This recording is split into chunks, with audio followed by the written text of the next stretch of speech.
कानी बहू। किशोरी लाल जी के बेटे राघव की शादी की बात जगह जगह चल रही थी, लेकिन किशोरी लाल जी को कोई लड़की पसंद ही नहीं आती थी। और उसकी एक ही वजह थी, किशोरी लाल जी का लालची होना। उनको लड़की वालों से मोटा दहेज चाहिए था और इसी चक्कर में एक दिन वो एक बहुत पैसे वाले के घर अपने बेटे का रिश्ता लेकर पहुंचे। उस आदमी का नाम था ओम प्रकाश। देखिए किशोरी लाल जी, मेरी एक ही बेटी है और मेरी सारी संपत्ति जायदाद सब कुछ मेरी बेटी नैना का ही है। पापा, नाम से लगता है बहुत खूबसूरत होगी। कितना अच्छा नाम है ना, नैना। ओ, वैसे बात तो सही है आपकी। अब इतना पैसा है, जमीन जायदाद है, इकलौती बेटी, आप भी क्या करेंगे? सब कुछ उसे ही देंगे ना। बिल्कुल ठीक पहचाना आपने। बस बेटी की शादी और सारी जायदाद उसके नाम। पापा, बिना देखे हाँ कर दीजिए ना। इतना अच्छा रिश्ता फिर कहाँ मिलेगा? माला माल हो जाएंगे हम। मैं अपनी बेटी को बुलाता हूँ। अरे नहीं नहीं नहीं नहीं, आपकी बेटी का नाम नैना है, सुनकर ही लगता है बहुत सुंदर होगी। रहने दीजिए अंकल, मैं तो आपकी बेटी के नाम से ही इतना खुश हो गया हूँ कि उसे बिना देखे शादी करने को तैयार हूँ। अब तो मैं उसका चेहरा सीधे शादी के बाद ही देखूंगा। और इस तरह राघव नैना का चेहरा नहीं देखता और उससे शादी कर लेता है। शादी के बाद अपनी सुहाग रात पर जब राघव नैना का घूंघट उठाकर देखता है तो नैना की आंखें बंद थी। कितनी खूबसूरत हो तुम नैना, जरा अपनी आंखें खोलकर मेरी तरफ देखो तो सही। नहीं, मुझे शर्म आती है। अरे, मैंने तुम्हें शादी से पहले भी नहीं देखा, और अब अगर तुम आंखें खोलकर मुझे देखोगी भी नहीं तो मुझे अच्छा कैसे लगेगा? इससे पहले कि नैना अपनी आंखें खोलकर राघव की तरफ देखती, अचानक से लाइट चली गई और राघव नैना को पूरी तरह से देख भी नहीं पाया। अगली सुबह नैना राघव के लिए नाश्ता बनाकर लेकर आई। अरे ये क्या, आधा पराठा सीका हुआ है और आधा बिल्कुल कच्चा। ये तुमने क्या किया नैना? बहू, तुमने क्या आधा पराठा तवे से नीचे लटका कर रखा था, जो आधा सिका है और आधा कच्चा? मुझे जितना दिखेगा उतना ही तो सीखूंगी ना पापा जी। जहाँ जहाँ मुझे नजर आ रहा था वहाँ मैंने सीख लिया, जहाँ जहाँ नहीं दिखा वहाँ कच्चा रह गया होगा। इसका क्या मतलब है? ये कैसा मजाक कर रही है तुम? अरे बहू, तुमने इतना लंबा घूंघट क्यों लगाया हुआ है? देखो, हमारे घर में बहुओं को बेटी की तरह रखा जाता है, और फिर तुम तो इतना सारा माल लेकर आई हो। देखो, ये घूंघट डालकर रखने की कोई ज़रूरत नहीं है। हाँ नैना, पापा जी ठीक कह रहे हैं, तुम तो आराम से रहो, अपना ही घर समझो।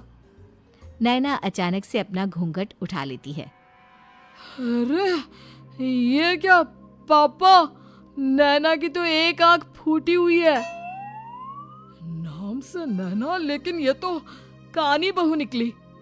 मेरे साथ धोखा हुआ है, धोखा। बिना दिखाए अपनी कानी लड़की मेरे संग ब्याह दी। मुझे कानी बीवी नहीं चाहिए। मुझे अभी ओम प्रकाश जी से बात करनी पड़ेगी। आखिर उन्होंने मेरे साथ ऐसा किया क्यों? अरे, आप लोगों ने ही तो पापा से कहा था कि आप लोग शादी से पहले मुझे देखना नहीं चाहते। अब मेरे पापा पर क्यों इल्जाम लगा रहे हैं? अरे लेकिन उन्हें बताना तो चाहिए था ना कि तुम कानी हो, एक आंख से तुम्हें दिखाई नहीं देता। किशोरी लाल और राघव नाराज होकर ओम प्रकाश को अपने घर बुलाते हैं। पापा जी, ये आपने क्या किया? शादी से पहले बताया क्यों नहीं कि नैना की आंखों में परेशानी है? अरे, आप ही ने तो लड़की देखने से मना कर दिया था। और लेकिन आप बता तो सकते थे। आपको तो हमारी बेटी की प्रॉपर्टी चाहिए थी, वो भी पूरी की पूरी। अब क्या हुआ अगर उसे आधा दिखाई देता है? प्रॉपर्टी तो आपको पूरी मिल गई ना। अरे ये क्या बात हुई? मेरी शादी प्रॉपर्टी से नहीं, आपकी बेटी से हुई है। अब ये तो पहले सोचना चाहिए था, तब तो मेरी प्रॉपर्टी देखकर तुम्हारी जुबान लप लपा रही थी। लेकिन मैं कानी लड़की को अपनी बीवी बनाकर नहीं रख सकता। पापा, कुछ करिए ना आप। हाँ, करता हूँ। देखिए ओम प्रकाश जी, आप हमारे साथ ऐसा नहीं कर सकते। और तुम देखो, अगर तुमने मेरी बेटी से शादी तोड़ी ना, तो जो भी प्रॉपर्टी मैंने तुम्हें दी है वो तो पूरी की पूरी वापस ले ही लूँगा, और आधी प्रॉपर्टी तुम्हारी भी लूँगा। अरे मेरी आधी प्रॉपर्टी भला क्यों लेंगे आप? इसलिए क्योंकि मेरी बेटी को आधा नजर आता है और उसकी नज़र अभी तक तुम्हारी आधी जायदाद पर ही पड़ी है। अब तुम उसे घर से निकालोगे तो कुछ तो लेकर जाएगी ना।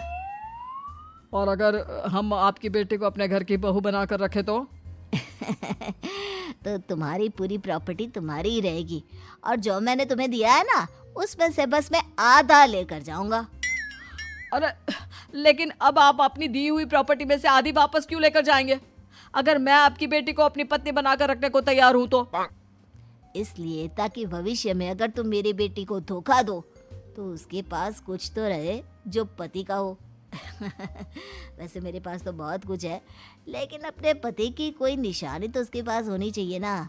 अब अगर तुमने मेरी बेटी को कानी कहा तो तुम्हें प्रॉपर्टी भी कानी ही मिलेगी, पूरी नहीं। जमाए राजा।